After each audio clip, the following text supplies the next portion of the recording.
lacagtan la yiraahdo crypto waa lacago cusub oo hadda adduunyada ku soo kordhay waa lacagahaas madad gudoomiye ma aha dollarka caadiga ah warqada ma aha dahabkii la yaqeenina ma aha waxa la yiraahdaa digital currency salira al-umlaat raqmiina carabiga lagu yiraahdo lacagahaas madad gudoomiye caalamka hadda ku soo kordheen waxa looga maarmay taakooyinkii ay bangiyada ku hay jireen dadka lacagaha waaweyn haysta oo ah in markaad lacag bangi dhigatid aad isla markii ka heli karin saadarteeda waa lacagta hadda la rajaynayo in loo guuro adduunyada hadda ay u guurto madad gudoomiye saddex qaabood ayaa lacag looga sameeyaa suuqaas midda koowaad waa investment qofka inuu sameesto maalgelin oo lacagtiisa maal gasho dad badan hadda waxa jira lacagaha ku haysta bangiyada halka dollar bangiga dhigato 10 sano kadib halka dollar ku yaal laakiin caalamku hadda wuxuu sameeyay investment inaad lacagtaada maal gasho lacaga waxa jira oo kriptada ah waxa ugu weyn oo hadda aabo ah ama hooyo ah lacagta la yiraahdo bitcoin 2012 waxay joogtay halka xabo ku dhawaad $1 ay joogtay halka bitcoin macna qofkii ka maal gasho lahaa ama soo iibsan lahaa meesha ugu yar aan ka soo qaadno $1 oo 1 xabo ah sanadkan halkii bitcoin wuxuu gaaray $70,000 uu gaaray halka bitcoin bitcoin wuxuu gaaray $70,000 macnaheedu maxay ka dhigan tahay marka dhowr iyo 10 sano la soo dhaafay lacagtaadii waa gelisay computerka waa isku laabtay waa ka jeesatay maanta 2024 ah waxa haysataa $70 milyan kunkii xabo oo halkii xabo 70,000 waa $70 milyan ma shaqeynin yani ma dhidin 4 saac computer ma dul fadhinin baawur ma sii saarneen ma soo saarneen suul meel ma saareen kaliya waa investment ina suuqa maal gashato mudan gudoomiye lacagahaas investmentiga ah meesha ugu yar hadda ka sheegnay waa $1 ninkii 10,000 gasho lahaa 700 milyan oo heli lahaa suuqaas marka maalin kasto saacad kasto sanad kasto wuxuu soo saaraa dad milyaneero soo saaraa oo aan u dadaalin inay milyaneero noqdaan lacagta meeshaas laga sameeyo mudan gudoomiye laga ma sameyn karo apartmentiyo aad dhisatay wixii ka soo galo ma ka sameey kartid lacagta meeshaas laga sameeyo kama sameey kartid mushaar aad qaadatay wixii aad meel ka dhigtay kama sameey kartid dad badan oo ka faa'iideystaa jiro ayagoo da'dooda yara waalidkooda lacag ka qaatay suuqaas maal gashtay markay 20 sano gaareen ay milyaneero yihiin mudan gudoomiye garsoorayaal maxkamadda sharafta leh wajigaas koowaad waa wajiga investmentiga waa wajiga labaad oo suuqan lagu faa'iideysto waxay tahay inuu qofka ka trade forex-ka camal يعني سوق مركو كعنا إنه قطع مركو سورة قيسوبان إسك إيبي وحلاقي يابا دتك قاركودا 20 هاد بوحي هيستان إنه سوق الجليان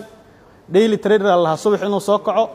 قال كيس جيفكو كساقعه قال كله كود جنا كمبيوتر كيس بس يتجا سود وصو حرنا سي إنه نش غيره وعمله شغلنا ومصعد كمبيوتر كده شغيره ومعنا طبعا كيس كونوا لجلا سوق أقان يحرفه كود سنت سوق وحكود سنت حسابات اللي ره الجوريثم كود سنت ماها جامبلين ماها سيدا وانا كسبتكو كلا لبكو واحد وين أيام مركز صادالنا إنه بدنس ما قاعد على مركز واحد ير إنه تنتك واحد وين كبد جامبلين وايتاس معناه وبختيار نصيب تنلك بختيار نصيب ما وأقان كود سنت هاي حرفه الاستعمال واي xirfadaas soo barana YouTube-da ku jiraan ayadoo Ingiriis ayadoo Carabi ah luqad kasta waa ka helay marka soo baratid suuxi waa soo fariisanay sessionka inuu furma fiirsanay New York London labadaas bangiga laga tareed garaya marka soo gashid suuqa marka aragtid aqoontaada ay ku tusto in la bay gareenayo waa bay gareenay adigna waa soo iibsanay macnaha waa soo iibsanay marka soo iibsato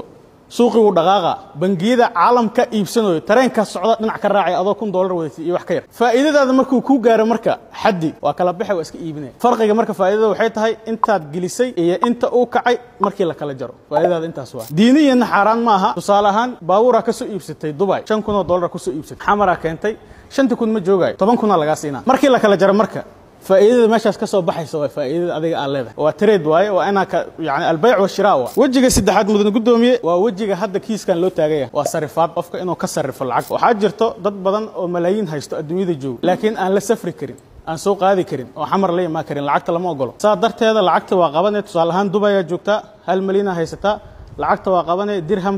أبدل درهم مركب أبدشيد وحاجين البنجيدة أو USDT دان استعماله بين السياج جرو شركة أقوى أكون كذا كشوانه waxa u baahan tahay kaliya in akoon furato farfaydna uu ku yahay oo KYC-ga la yaqaan intaas bas u baahan tahay lacagtaada waa la soo tagay marka inta la iimaanay xamar diyaarada soo raacday maliyana telefoon ku wadata cid ku baaraysa male cid ku daba socota male cid ku rabtana male dawlad ku daba galeysana ma jiro haddaan transaction maanta konton kuna sameeyo dawladii daba kacayso dhees konton kan inta u wadi inta kaaga timid su'aalaas ku weydiinaysa ma jirto marka dad waxa jira marka Soomaaliya aad loo fahmay lacagtaas dad badan oo waxa jira ka ganacsado qofku wuxuu rabaa marka USDT oo ah halka USDT oo $1 u dhigma stable coin allaha ma dhaqaaqdo macnaha halka USDT oo $1 ah waxa laga yaabaa qofka inuu rabo inuu suuqa lacag la galo oo ku yiraahdo waxaan rabaa 100,000 USDT suuqa raba inaan galo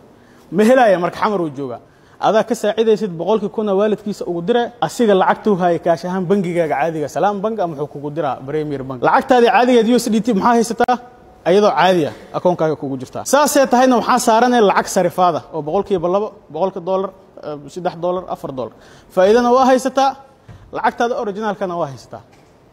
marka waxaan rabaa in maxkamaddu saa u fahantay audience-ga meesha fadhiyo cryptocurrency waxa la yiraahdaa saas waa